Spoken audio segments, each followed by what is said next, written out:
Olá, meus queridos juvenis! Hoje vamos estudar mais um tema incrível na nossa escola bíblica. Pegue sua Bíblia, lição e um bloco de anotações e vamos à aula. Acompanhe comigo mais essa maravilhosa aula e vamos aprender juntos. E aí, vamos falar de um assunto que vira e mexe causa um certo arrepio, o mundo espiritual, mas pela ótica da Bíblia. A ideia aqui é descomplicar, sabe? É ir direto na fonte para entender de uma vez por todas qual é a verdadeira autoridade de Jesus sobre as forças do mal. E a gente já começa com aquela pergunta de $1 milhão, né? Se Deus pode tudo, por que o mal parece ter tanta liberdade para agir por aí? Essa é uma questão central e a resposta para ela, na verdade, prepara o terreno para tudo que a gente vai conversar. A perspectiva bíblica é que a gente está no meio de um conflito que é real, que está acontecendo agora. Deus permite que o mal atue? Sim, mas é de forma temporária e sempre dentro de limites que ele mesmo estabelece. A presença do mal não significa de jeito nenhum que Deus perdeu o controle. Na verdade, é o contrário. É nesse cenário que a justiça, a graça e a vitória final de Deus acabam brilhando ainda mais forte.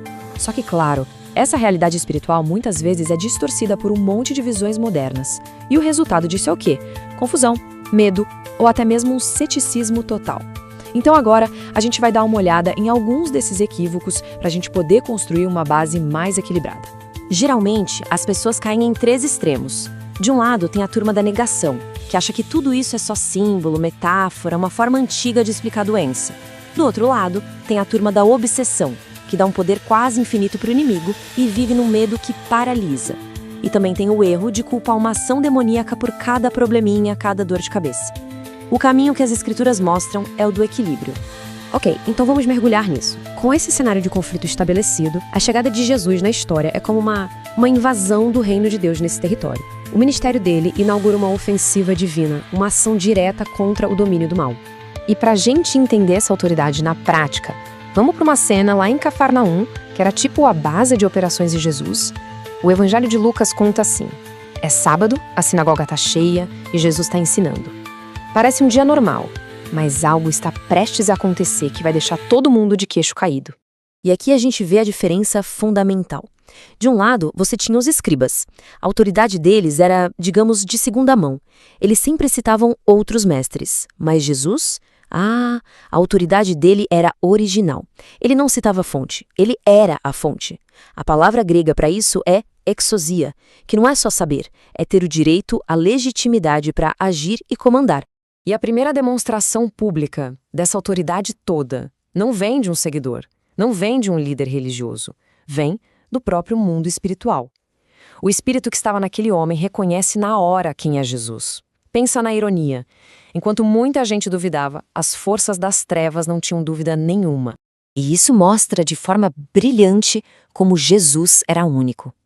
Naquela época, já existiam exorcistas, mas eles usavam rituais complexos, objetos, palavras mágicas. Jesus não. Ele não usou técnica nenhuma.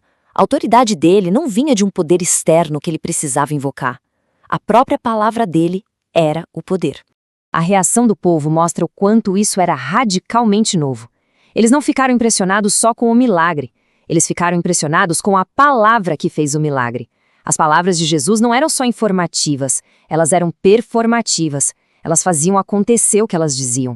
Mas essa autoridade não era um item exclusivo de Jesus. E essa é talvez a parte mais incrível. Um ponto central da missão dele foi estender, foi delegar essa autoridade para os seus seguidores para que eles continuassem o avanço do reino.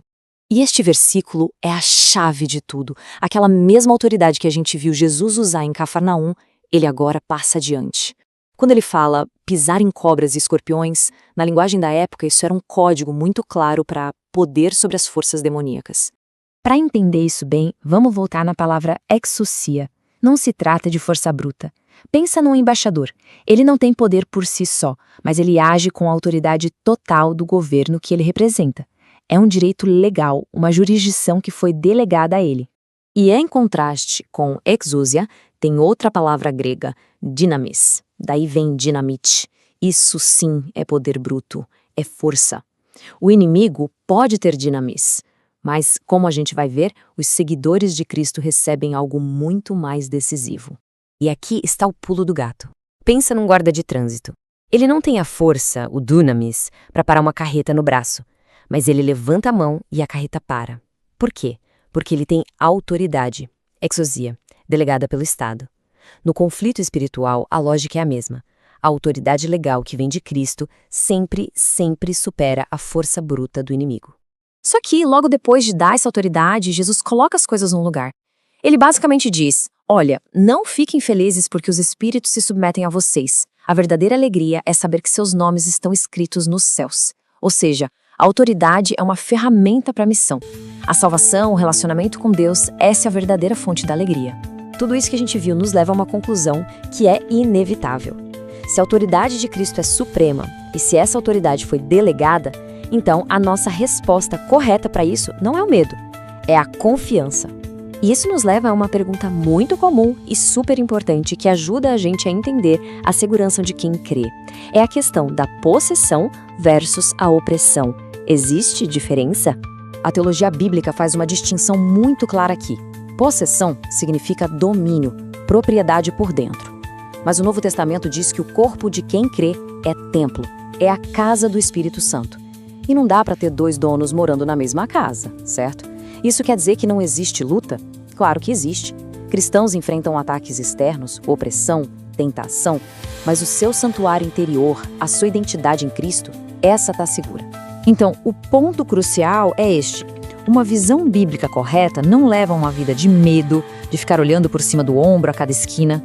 Leva a uma vida de confiança, com o foco na vitória que Cristo já conquistou. O inimigo já foi derrotado na cruz. E na prática, como se aplica isso? Primeiro, é preciso reconhecer essa identidade e autoridade que foi dada. Segundo, é preciso resistir de forma ativa, se firmando na verdade. Terceiro, mudar o foco, olhar para a obra completa de Cristo e não para as manobras do inimigo. E qual o resultado disso tudo? Viver na liberdade que essa vitória já garantiu. No fim das contas, a mensagem central de toda essa nossa análise pode ser resumida numa frase bem poderosa: onde Cristo reina, as trevas não têm domínio. A soberania dele é absoluta. Ponto final. E para a gente fechar, fica aqui uma reflexão. Se essa autoridade é uma realidade acessível, como será que uma mentalidade de confiança, no lugar de uma de medo, poderia transformar a maneira como cada pessoa enfrenta os desafios da vida, sejam eles quais forem? Graças a Deus por esta aula e te espero no nosso próximo episódio, viu?